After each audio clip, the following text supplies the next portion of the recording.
Every year, an estimated 1.5 million racing fans line the shores of lakes and the banks of rivers all over the world to watch the best drivers in the sport battle it out for supremacy. At major races, people come from hundreds of miles around by car, truck, and camper, many hauling their own boats for offshore viewing of the race. Why do they come? What's the attraction? We talked to some of them, and this is what they had to say. The thrills, the excitement. You know, these guys are a little crazy, but you got to admire them. If they're willing to drive 120 miles an hour, I guess I'm willing to drive 100 miles to come and watch it.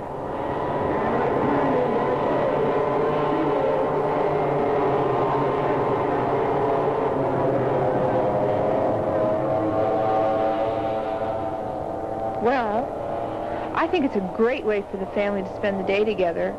We just pack up our food and enjoy the day in the outdoors. There's something at the races for each of us. The excitement, the speed to the boat has to get to.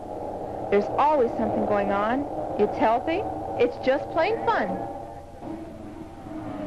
Because it's the only place to be in Bristol on race day.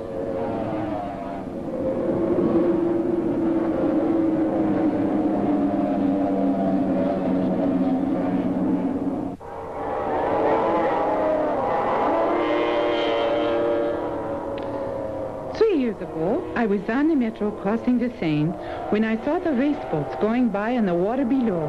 Mon Dieu, I'd never seen anything move on the Seine that fast before. So I got off the train at the next stop and went back to watch the race. I enjoyed it.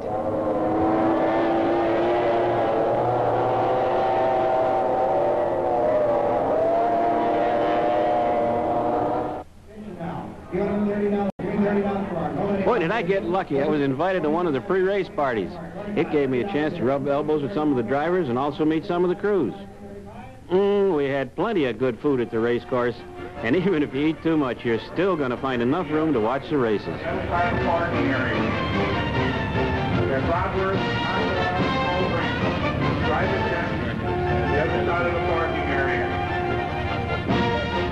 The attraction of outboard racing is, in some respects, in the eye of the beholder. Action, thrills, spills, family outings, travel, companionship, and parties.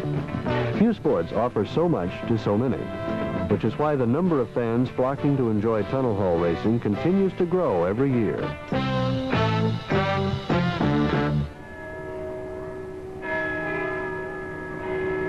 Race Day, Bristol, England.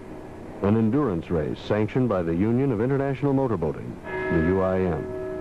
And just as in every major race, Miami, Paris, St. Louis, in a little while, all the weeks of preparation will culminate in a massive, violent effort by men and machines.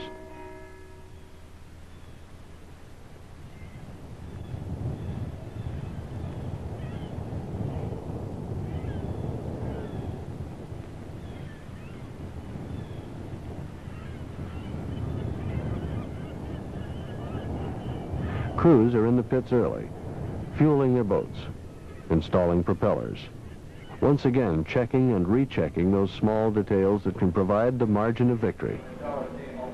With less than an hour remaining before the race, the drivers return from their meeting with the officials and join the crews in readying the boats. The boats are real far. I mean, well, I'm upset. Everything's here today. That's Formula One.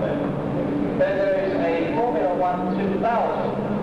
Which is a version of Formula One for engines of up to 2000. Thousands of fans have already arrived, some to get a glimpse of their favorite driver, others to make sure of getting a good spot to view the race. Finally, it's time to put the boats in the water.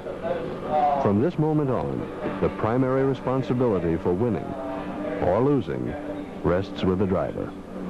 Even before his engine is started, he's already run the course a dozen times in his mind.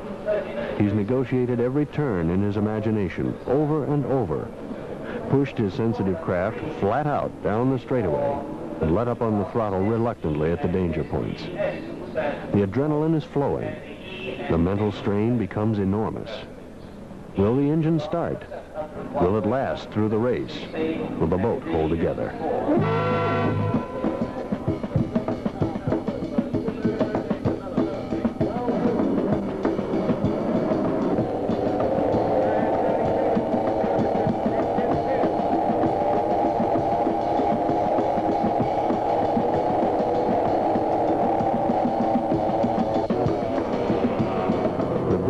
Embassy Grand Prix is no place for amateurs. The field includes the finest drivers in the world, both factory and independent, from either side of the Atlantic. In the opening laps, they jockey for position, sizing each other up, and getting a feel for the water.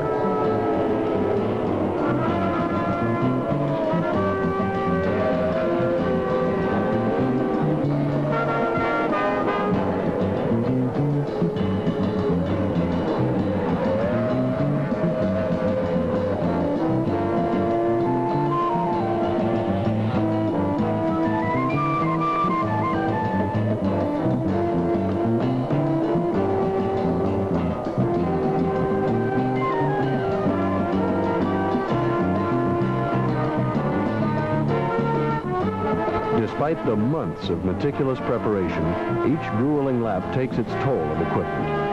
Hours of fine-tuning a rig can be nullified in a split second. They try to leave nothing to chance, but in the end, it's often chance which determines the outcome.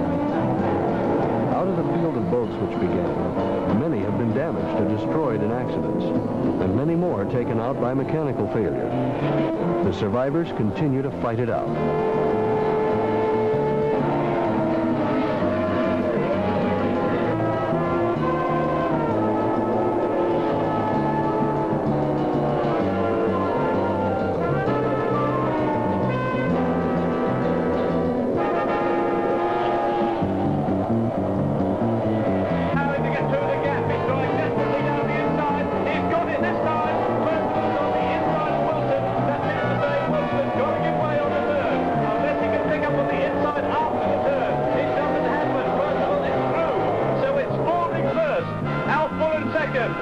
Billy Seabold third, and Tom Percival for the first time fourth, and he's got clear water ahead of him, Murray Walker. In the final moments, the outcome appears certain. Bill Seabold Jr., St. Louis, Missouri, USA, driving for Team Mercury, winner of the Bristol, England Embassy Grand Prix. Also, the overall winner of that, of course, will be Bill Seabold, and they will come to the steps outside the VIP enclosure to receive the floral garland and the overall trophy. The winner of the Formula One OZ Unlimited event here at the 1978 Embassy Grand Prix was Billy Seabold, the 35-year-old American from St. Louis in Missouri, driving the Belden Mercury boat, and this was his first appearance, his first ever race meeting at Bristol Docks in the Embassy Grand Prix. And here is the overall winner of the Formula One Unlimited class of the Embassy Grand Prix of 1978 to get that magnificent solid gold, £16,000 Duke of York trophy.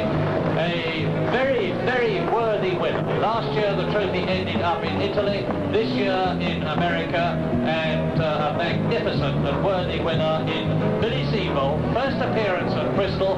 Congratulations from each and every one of us.